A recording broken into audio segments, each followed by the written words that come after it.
2025 পৰীক্ষাত উত্তীৰ্ণ ছাত্ৰ-ছাত্ৰীৰ বাবে শিৱসাগৰত বিশেষ সম্বৰ্ধনা অনুষ্ঠান।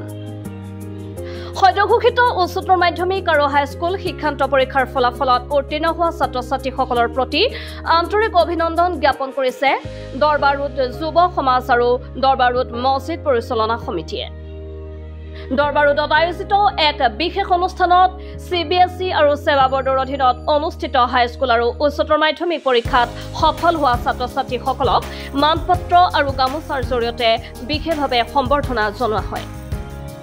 এই গৰিমাময় অনুষ্ঠানত জিলাখনৰ বিভিন্ন সমাজসেৱী, শিক্ষাবিদ, ধৰ্মীয় নেতা তথা বহু গণ্যমান্য ব্যক্তি উপস্থিত থাকে। তেখেতসকলে নিজৰ মূল্যৱান বক্তব্যৰ জৰিয়তে উত্তীৰ্ণ ছাত্ৰ-ছাত্ৰীসকলক আগলৈ সমাজ আৰু জাতিৰ উন্নতিৰ বাবে দায়িত্বশীলভাৱে আগবাঢ়ি যাবলৈ উৎসাহিত কৰে।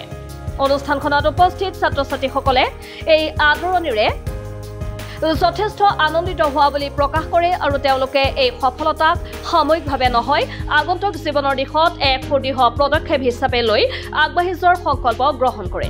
আমাৰ দৰবাৰ ৰোডৰ ঐতিহাসিক আমি দৰবাৰ মছজিদ পৰিচালনা সমিতিৰ সমূহ বিষয়ববীয়া আৰু আমাৰ যুৱ জমাতৰ সদস্যসকল সকলো মিলি আমাৰ গাঁৱৰ যিসকল ছাত্ৰ-ছাত্ৰী এই বছৰত হাইস্কুল শিক্ষান্ত পৰীক্ষাত আৰু উচ্চতৰ মাধ্যমিক শিক্ষান্ত পৰীক্ষাত সুখ্যাতিৰে উত্তীৰ্ণ হৈ আমাৰ গাঁৱলৈ তথা শিৱসাগৰ অঞ্চললৈ গৌৰৱ কঢ়িয়াই আনিলে, তেখেতসকলক আমি উৎসাহিত কৰাৰ উদ্দেশ্যে আমি সকলো একগোট হৈ তেওঁলোকক এক অভিনন্দন অনুষ্ঠান আজি অনুষ্ঠিত কৰিলোঁ আৰু তেওঁলোকৰ উজ্জ্বল ভৱিষ্যত কামনা কৰিলোঁ, যাতে ভৱিষ্যত জীৱনত তেওঁলোকৰ এই সুখ্যাতি অৱতীৰ্ণ যিদৰে এতিয়া অৱতীৰ্ণ হৈছে তেনেদৰে আগৰ ভৱিষ্যত জীৱনটো তেওঁলোকৰ সুখ্যাতিৰে অৱতীৰ্ণ হৈ আমাৰ এই গাঁৱলৈ গৌৰৱ কঢ়িয়াই আনে, সমাজখনলৈ গৌৰৱ কঢ়িয়াই আনে আৰু এজন সুনাগৰিক হৈ দেশখনলৈ এক গৌৰৱ কঢ়িয়াই আনে।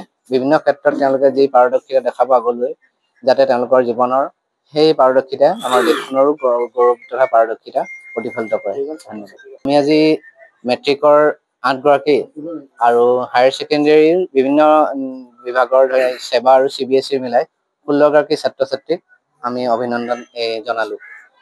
ধন্যবাদ। আজি যিটো অনুষ্ঠান দৰবাৰ ৰোড যুৱ জমাত তথা দৰবাৰ ৰোড মছজিদ পৰিচালনা সমিতিয়ে আয়োজন কৰিলে, এই অনুষ্ঠানটো অতি আদৰণীয় হৈছে আৰু যিসকল উঠি অহা ছাত্ৰ-ছাত্ৰী নতুন প্ৰজন্মত তেওঁলোকৰ কাৰণে এটা অনুপ্ৰাণিতমূলক অনুষ্ঠান হৈছে বুলি আমি আশা কৰিছোঁ আৰু যিসকল ছাত্ৰ-ছাত্ৰী আজি সম্বৰ্ধিত হ'ল তেখেতসকলেও নিজৰ ভৱিষ্যত জীৱন উজ্জ্বল কৰিবৰ কাৰণে প্ৰেৰণা পাইছে বুলি আমি অনুভৱ কৰিছোঁ।